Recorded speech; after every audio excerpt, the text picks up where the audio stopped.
In this episode, we'd like to talk about the different types of detectors and styli that can be used on a roundness measuring system. Would you like to explain a little bit more about the different types of detector?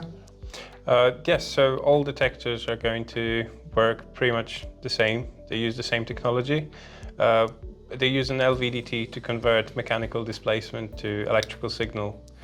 There are different types of such detectors. On a low-cost entry-level machine, you would normally find a manual detector, but it can also be automated by the means of CNC control.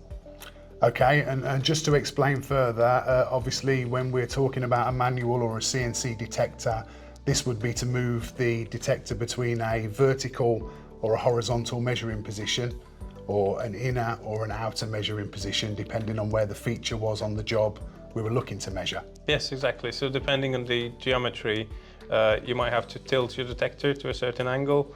For linear measurements, you would normally tilt it to horizontal, rotate it downwards, so you can access different features. Okay, and obviously there is a way as well with all of these detectors to change the force. On a manual detector, this would be a manual process, but again, on a CNC automatic detector, this could be done within a software.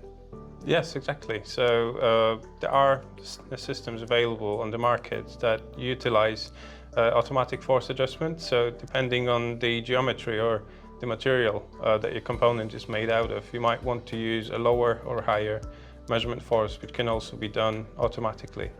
Okay, and just to touch on the styli, there are many different types of styli we can use.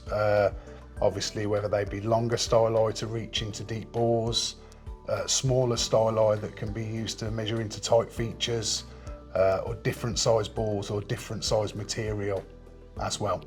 Yes, depending on the job, an application engineer would analyze the features of the component and then decide on the best stylus to use.